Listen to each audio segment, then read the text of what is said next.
So in general पहली तो बहुत इंपॉर्टेंट चीज़ है कि मॉक देने से इम्पॉर्टेंट है कि तुम एनालाइज करो। एंड एनालाइज करना इंपॉर्टेंट इस वजह से क्योंकि देन यू विल नो कि तुम्हें अपनी प्रिपरेशन को किस तरफ से मोल्ड करना है, किस पे ज़्यादा फोकस करना है, किस पे नहीं करना है। तुम वो चीज़ नहीं करोगे when you will not understand कि तुम्हें क्या करना है, तुम्हें कहाँ पे फोकस करने की ज़रूरत है, तो यू विल बी मिक्स। तुम दिन भर सब कुछ ही कर रहे हो, तुम्हें पता नहीं होगा कि मुझे लीगल में कौन सा टॉपिक करना है, मुझे लॉजिकल में कौन सा टॉपिक करना है, मुझे क्यूटी को टाइम देना भी है कि नहीं देना है, मुझे जीके में कहाँ से कवर करना चाहिए था, किस तरह से कवर करना चाहिए था। एंड मॉक्स इज द वे जब तुम्हें पता चलेगा कि हाँ मुझे किस तरह से प्रिपेयर करना है। एंड दैट इज़ वाई जितना अर्ली मॉक्स देना स्टार्ट कर सकते हो और जितना ज़्यादा मॉक्स दे सकते हो, ज़्यादा प्रेशराइज नहीं करना है कि हफ्ते में 2-3 मॉक्स दे रहे हो। एटलीस्ट अभी टाइम पे एक मॉक तो दो ही दो and analyse it very well. One of the major mistakes जो बहुत लोग करते हैं इज़ जस्ट टू सी कि अच्छा ठीक है मेरे 16 क्वेश्चंस गलत हुए, मैंने जाके चेक कर लिया 16 कहाँ गलत हुए, ए आंसर होना था बी मार्क कर दिया, ए आंसर क्यों होना था, बस काम खत्म हो गया। This is not how it's gonna work. क्योंकि तुम्हें बस ये पता चल जाएगा कि हाँ मैंने गलत करा, बट ज़रूरी नहीं है कि वही सेम तरह का क्वेश्चन अगली बार भी आए। हो सकता है कि यहाँ पे तुमने जो गलती करी वो is not about the concept but mindset का हो सकता है। मे बी तुम बगल में देखने लग गए थे और तुमने वहाँ पे ध्यान नहीं दिया, तुम वो चीज़ फोकस करोगे तो वो चीज़ तुम्हें बाकी क्वेश्चंस में अगली बार हेल्प करेगा। सो इट्स वेरी इंपॉर्टेंट कि तुम ये भी देखो कि तुमने क्या सही करा है। इवन वो क्वेश्चंस भी देखो जो तुमने मिस कर दिए, क्यों मिस करे, वो उस पॉइंट पे इस वजह से मिस करे कि उसमें पैसेज में ही वो चीज़ मेंशन नहीं थी एंड तब तुम नहीं सॉल्व कर पाए, या फिर ऐसी कोई चीज़ थी जो तुम्हें ही नहीं समझ में आ पाई एंड देन तुमने मिस कर दी उस चीज़ को। अब देखो 7 पॉइंटर्स हैं जो मैं लिख के आई थी, 7 पॉइंट्स थे जो मतलब मेरे लिए हैं। अब ये तुम्हारे लिए तुम इन्हें नोट डाउन कर सकते हो एंड सी कि इनमें से कितने तुम्हारे लिए वर्क कर रहे हैं। हो सकता है तुम्हारे लिए कोई डिफरेंट वे वर्क करे, लेकिन you have to work on it. पहले 7 फॉलो करोगे तब तुम्हें रियलाइज होगा कि 7 में से कितने तुम्हारे लिए काम कर रहे हैं कि नहीं कर रहे हैं and how you need to mould it. Because every person, उन सब में तुम्हें इंडिविजुअलिटी है, तुम सब अपना एक माइंडसेट लेके चल रहे होगे एंड सबके अपने पर्सपेक्टिव्स होते हैं, सबके अपनी स्ट्रेंथ्स एंड वीकनेसेस है वो डिफर कर सकती हैं। तो वो चीज़ डेवलप करनी पड़ेगी एंड मोल्ड करनी पड़ेगी and it happen only in time. तो पहली चीज़ जब तक तुम यहाँ पर हो, जैसे तुमने अपना मॉक चेक करा है, सबसे पहले ये देख लो कि कितनी गलतियाँ हुई हैं, कहाँ कहाँ गलतियाँ हुई हैं एंड काउंट कि किस सेक्शन में सबसे ज़्यादा गलतियाँ हुई हैं। एक पॉइंट रहता है जब जब स्टार्टिंग में तुम मॉक्स दोगे सो यू विल सी कि ऑलमोस्ट सब में सेम गलती हो रही है, लेकिन जब तुम लेटर ऑन स्टेजेस पे जाओगे तो यू विल रियलाइज कि कुछ ही सेक्शन है जिसमें ज़्यादा मिस्टेक हो रही है। तुम्हें पता चल जाएगी हाँ ये सेक्शन मेरा वीक है। हो सकता है मेरी इंग्लिश में ज़्यादा होती थी तो मुझे पता चले कि मेरी वोकैब जो है वो वीक है, मेरे फिगर्स ऑफ स्पीच वीक हैं।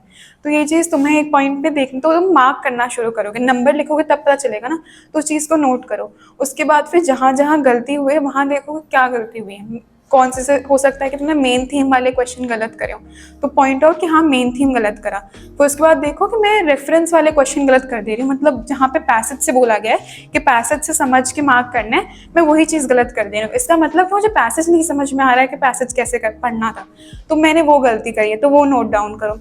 इन सब चीज़ों को अभी इस पॉइंट पे ही नोट कर लो, क्योंकि अभी तुमने जस्ट मॉक दे के खत्म हुए हो, तुम बहुत ज़्यादा एनालाइज नहीं कर सकते ना, अपना दिमाग चला सकते हो, नहीं भी करना चाहिए at this point.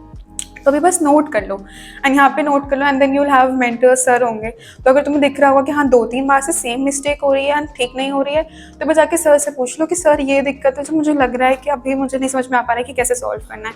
But irrespective of anything, बाद में जब घर जाना तो सारे ही पॉइंटर्स देखना कि उनके लिए क्या क्या स्ट्रैटेजी बनानी है हमें।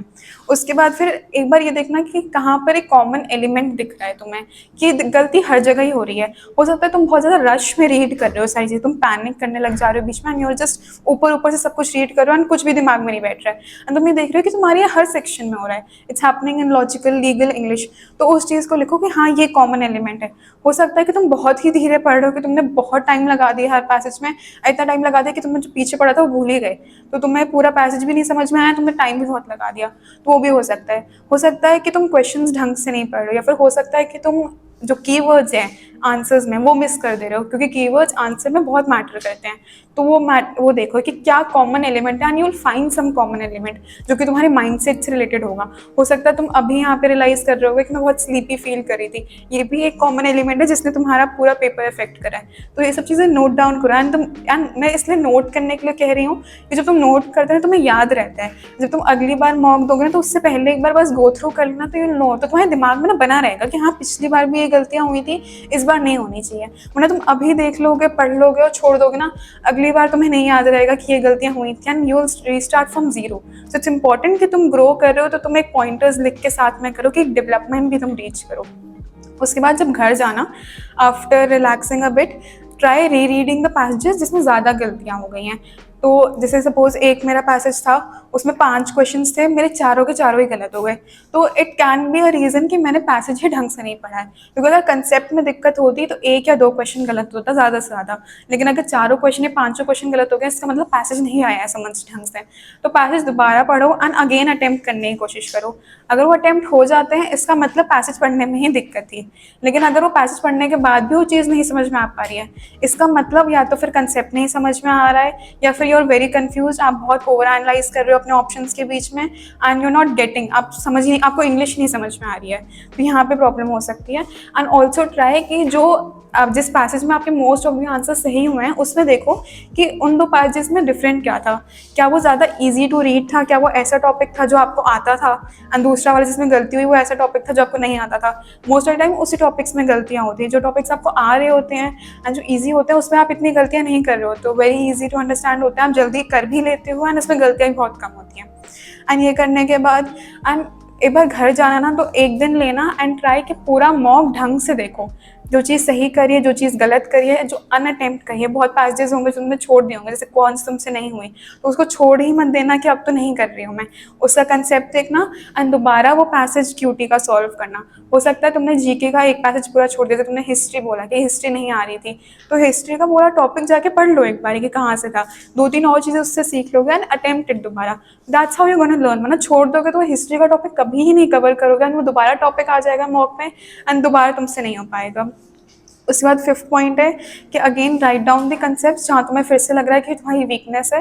हो सकता है कि तुम्हारा लॉजिकल में कंसेप्ट हो, अजम्पशन नहीं समझ में आ रहे हैं, वीक इन स्ट्रॉन्ग स्ट्रेंथ्स वाली टॉपिक नहीं समझ में आ रही है, उन सबको लिखो एंड मेक अ नोट कि हाँ ये चीज़ें मुझे वापस से कवर करनी है।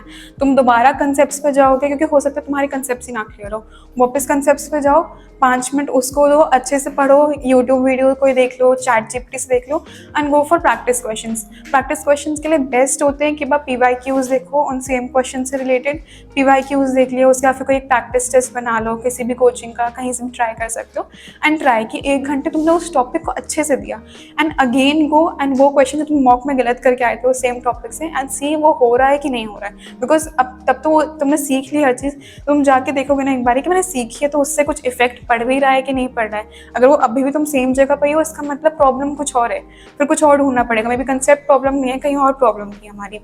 उसके बाद फिर हाँ 6th और 7th पॉइंट बहुत इंपॉर्टेंट है।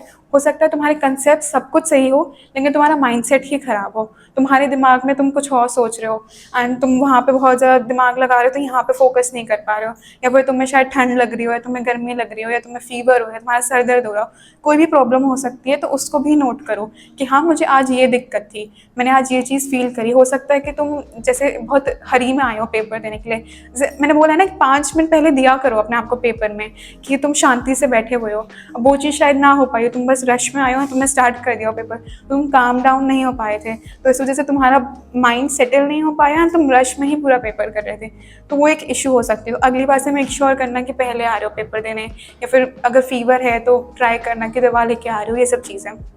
एंड 7th इसके बहुत इंपॉर्टेंट कि ये देखो कि तुमने मॉक के टाइम पे क्या करा था।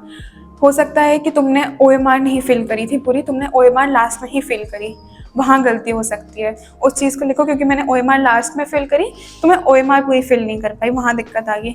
दूसरा मेरा सीरीज़ ही गलत था, मैंने मॉक में सबसे पहले कॉन्स देखी, मैंने कॉन से ही शुरू कर दी कि मेरी तो स्ट्रॉन्ग है, मैं इसी से करूँगी, एंड देन फिर तुमने 20 मिनट वहाँ लगा दिए, एक क्वेश्चन भी सॉल्व नहीं हुआ एंड पूरा कॉन्स में टाइम चला गया।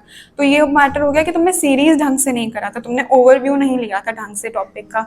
उसके बाद फिर ये चीज़ देखना कि तुम क्या इस मॉक में बेटर कर सकते थे कि तुम्हारी पोटेंशियल और बेटर हो सकती थी। मैं चाहती तो शायद मैं लॉजिकल से स्टार्ट कर सकती थी या मैं लीगल से स्टार्ट कर सकती थी। लीगल में मुझे टॉपिक दिखा जो कि फेमिलियर था, लेकिन मैं वहाँ गई नहीं, मैंने स्टार्टिंग में ही कौन स्टार्ट कर दी थी। तो वो सब चीज़ें ध्यान देनी है। हो सकता है कि मैंने जीके में बहुत टाइम लगा दिया, मैंने पर्सनली ले लिया जीके के टॉपिक्स, तो मुझे कैसे नहीं आ रहा, मैंने तो ईरान इसराइल वाला टॉपिक पढ़ा था, तो आई एम नॉट गेटिंग ये वाला आंसर।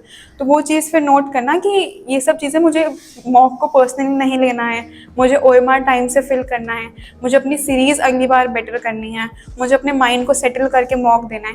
ये सब चीज़ें पॉइंटर्स बनाओगे एंड राइट इट, ठीक है। एक दिन के मॉक में लिखना, मॉक देने से पहले, आने से पहले लिखना कि हाउ आर यू फीलिंग, और उसके बाद यहाँ पे बाद में लिखना कि क्या क्या एनालाइज करा, क्या माइंडसेट की प्रॉब्लम्स थी, क्या टॉपिक में प्रॉब्लम थी, and what can I do better. तो ये ऐसे करोगे तो ऑब्वियसली एक बेटर तुम देखोगे अपने अंदर।